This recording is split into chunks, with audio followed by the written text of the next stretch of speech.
Okay. So have you ever, like, faced a problem that felt impossible? Like you were hitting a brick wall. Yeah, exactly. Oh, And you're trying to solve it, but just working harder doesn't seem to get you anywhere. right. Like, what if there was, like, a smarter way to think about it? Yeah, a more strategic approach Yeah, welcome to the deep dive. where we take those tough topics and we find the most useful and like the most important parts just for you. Exactly. And today we're diving into something really old, but still really useful. We're going way back in time Yeah. to a book called The Art of War, Okay. written by a brilliant strategist named Sun Tzu. So this is all about battles and stuff. Well, yeah, it was written for military leaders. Okay. But here's the thing. The ideas in it are still so helpful today. Oh, really? For any challenge you face, like think about it. Okay. Whether it's a tough problem at school or trying to get better at a sport Yeah. or even just dealing with everyday life. It's about being resilient. Exactly. It's about being smart and bouncing back when things get rough. So our mission today is to uncover those secrets to resilience and strategic thinking from The Art of War. Absolutely. We want to give you those tools that you can use right now in your life. Now, The Art of War, it sounds kind of intimidating. I know, right? Sounds like a really serious book. Yeah, but we're going to break it down together. Yeah. Make it easy to understand, and you'll see why it's still so relevant today. Okay, cool. You know, one of the first things that struck me in The Art of War was Sun Tzu's emphasis on clarity and discipline. Like he tells the story about training the king's concubines. What? Yeah, the king basically wanted to test Sun Tzu's skills. Okay. So he gave him this group of women who weren't exactly soldiers. Oh, wow. Okay. And what did you think about that whole scenario? Well, it's kind of funny to imagine, right?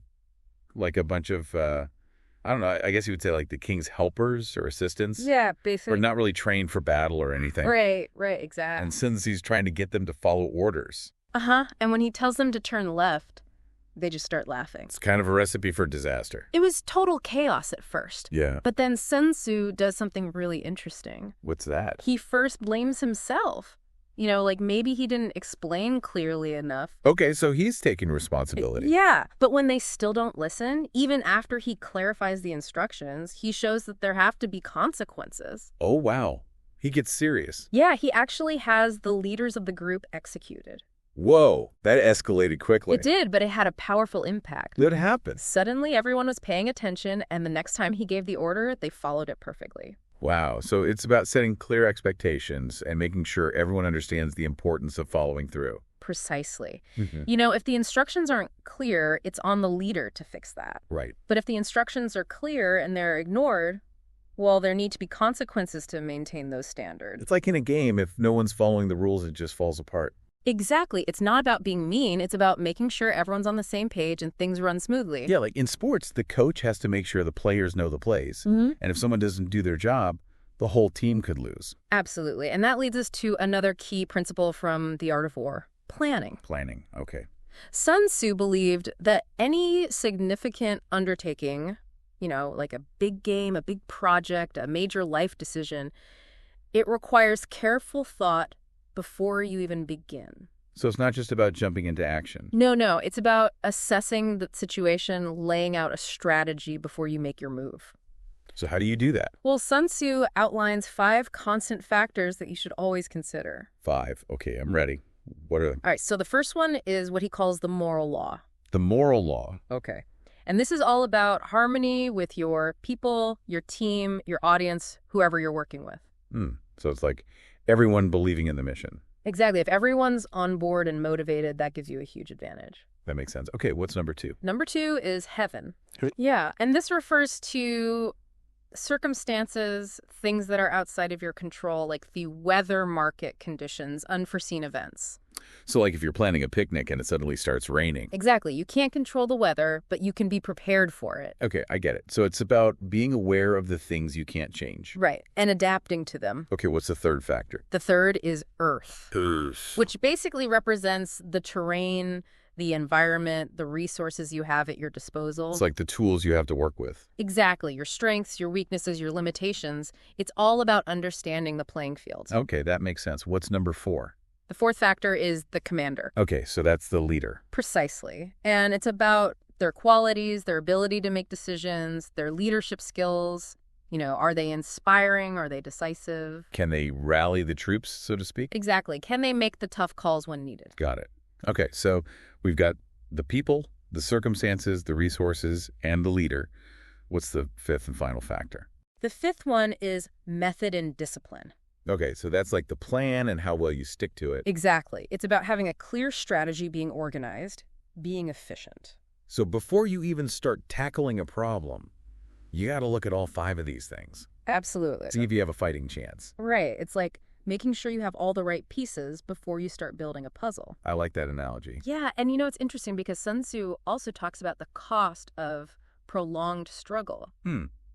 What does he mean by that?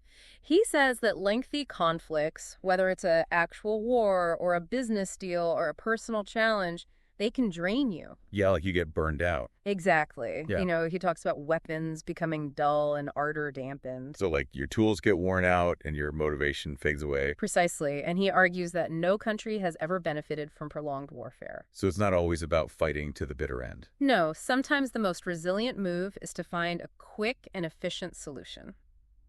So how do you do that? Well, Sun Tzu talks about the concept of foraging on the enemy. Foraging on the enemy. That sounds interesting. What does that mean? It means learning from your opponent, understanding their weaknesses, their mistakes, and even taking advantage of them. So it's like learning from your competition. Exactly. Sometimes you can turn their setbacks into your opportunities. That's clever. So it's not just about being stronger than your opponent. It's about being smarter. Absolutely. And that brings us to one of the most profound ideas in the art of war, achieving victory without fighting. Winning without fighting. Yeah, Sun Tzu says the greatest victory is to take the enemy's country whole and intact. So like achieving your goal without a lot of damage or conflict? Precisely. It's about using strategy, negotiation, and anticipation to avoid unnecessary battles. So sometimes the most resilient move is to avoid a fight altogether. Exactly.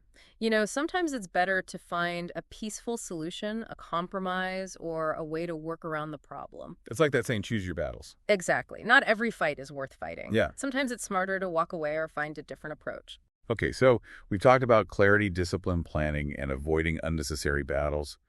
What else does Sun Tzu have to teach us about resilience?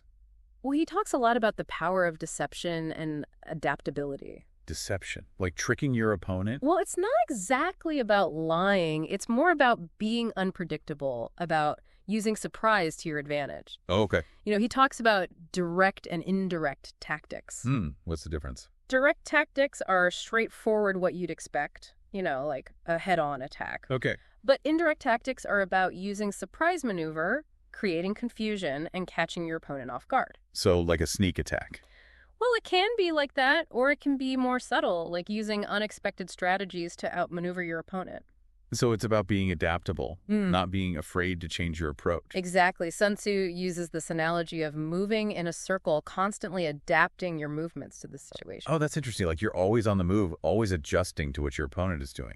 Precisely. And he tells this great story about a general named Sun Tzu who tricked his opponent Pong Chuan. How did you do that? By reducing the number of cooking fires in his camp each night. What?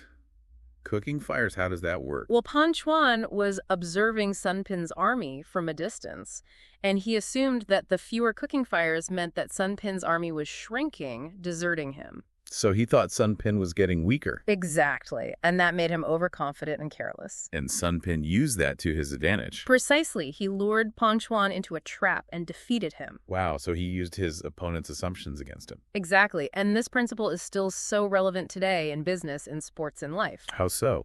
Well, think about it. If you can anticipate your opponent's moves and use unexpected strategies, you can gain a huge advantage. Like a surprise play in football. Exactly, or a marketing campaign that completely disrupts the industry. So being resilient is about being flexible, not always taking the most obvious path. Absolutely. It's about thinking outside the box and finding creative solutions. Okay, so Sun Tzu talks about clarity, discipline, planning, deception, and adaptability. He does, and all of these concepts are tied together by one fundamental principle. What's that? Self-knowledge. Self-knowledge, okay. He famously says, if you know the enemy and know yourself, you need not fear the result of 100 battles.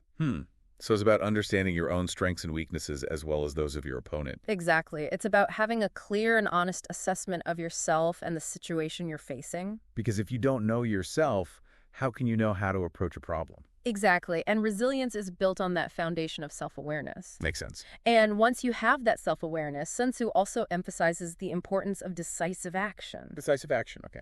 He says that once you've made a decision, you need to move swiftly, like a thunderbolt. So don't hesitate, don't second-guess yourself. Exactly. Be bold, be confident, and execute your plan with precision. So being resilient sometimes means taking risks. It does, but it's not about recklessness. It's about calculated risks. Calculated risks, what's the difference? A calculated risk is a risk you take after careful consideration, after weighing the pros and cons, after assessing the potential outcomes. So it's not just a blind leap of faith. No, it's a strategic move based on knowledge and planning. Okay. I'm starting to see how all these pieces fit together. And one of the most striking examples of calculated risk in the art of war is the story of Han Xin. Who's Han Xin? He was a brilliant general who used a very unconventional strategy. What did he do? He positioned his troops with their backs to a river. What? That sounds like a terrible idea. It does, right? Like they had no way to retreat. Yeah, they were trapped. Exactly, but that was the point. How so? By placing themselves in this deadly peril, Han Xin knew that his troops would fight with extraordinary determination. Because they had no other choice. Exactly. They were fighting for their lives, and they won a decisive victory. Wow, so sometimes putting yourself in a tough spot can actually make you stronger. It can force you to tap into reserves of courage and creativity that you didn't even know you had. That's a powerful idea. It is, and it's something that we can apply to our own lives. So like if you're facing a challenge that seems impossible, maybe the best approach is to embrace that challenge head on. Exactly, to use that pressure to fuel your determination and find a way to overcome it. Okay, so we've talked about self-knowledge, calculated risks, decisive action. Anything else we should know about resilience from Sun Tzu?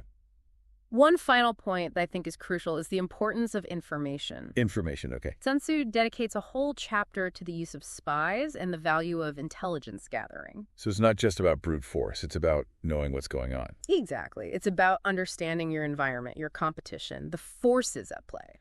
So like doing your research before making a big decision.